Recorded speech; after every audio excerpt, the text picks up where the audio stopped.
च्या पूर्वसंध्येला महाराष्ट्र शासन पर्यावरण विभागाची पर्यावरणाची दिंडी, पर्यावरणाची वारी पंढरीच्या दारी या ठिकाणी येत असते।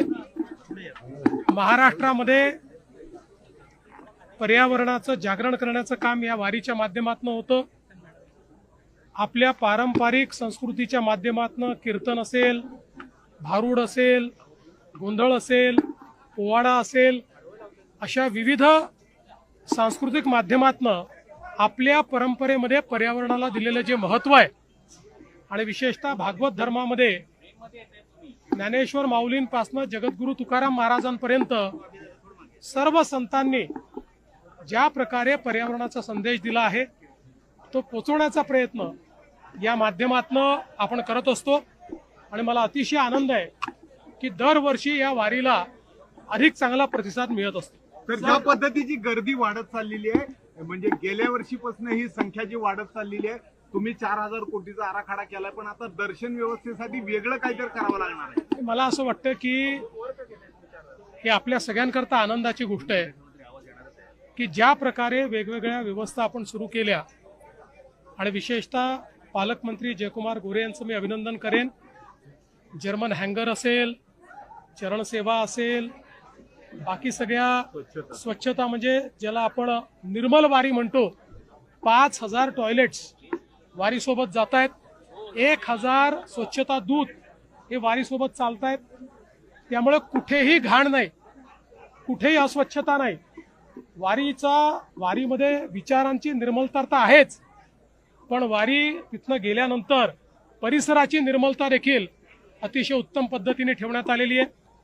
वाळवंटामध्ये आपण बघितलं असेल, कचऱ्याचं कुठे लवलेश नाही, अतिशय सुंदर त्या ठिकाणची व्यवस्था आहे। पाण्याची व्यवस्था त्या ठिकाणी निर्मल पाणी पाहायला मिळतंय, त्या ठिकाणी कुठेही घाण किंवा विष्ठा आपल्याला पाहायला मिळत नाही।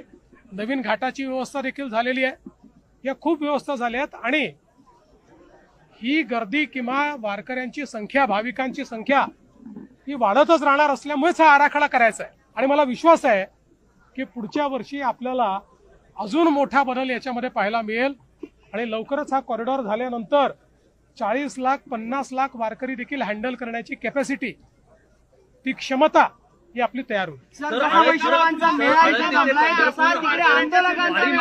वाढतच जातोय आणि राजकीय विरोधक सुद्धा त्याच्यात आता उतरले। 2 ठाकरे उद्या परवा दिवशी दोन्ही पिढ्या उतरल्या। मी एवढंच म्हणेन, लोकशाहीमध्ये आपलं मत मांडण्याचा सगळ्यांना अधिकार आहे। केवळ त्याच्यामध्ये लोकशाही आणि संविधानाची चाड सर्वांनीच ठेवली पाहिजे। बाकी मला असं वाटतं की इतका आनंदाचा सोहळा या ठिकाणी मी अनुभवतो आहे, हा सोहळा त्यांनीही कधीतरी अनुभवावा।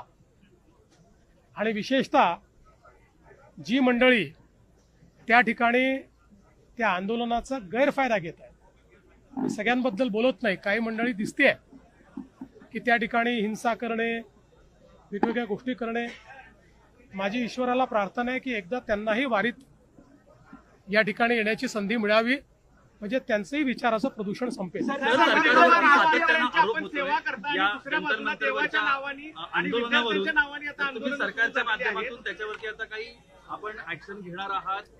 असं आहे की चर्चा चालू झालेली आहे, आजही चर्चा झाली आहे। काल सोनम वांगचुक यांनी, आपल्याला कल्पना आहे की त्यांचं जे काही अनशन होतं, उपवास होता, तो त्यांनी सोडलेला आहे, उपोषण सोडलेलं आहे। आज प्रतिनिधींसोबत चर्चा चालू झाली आहे, उद्याही चर्चा होणार आहे।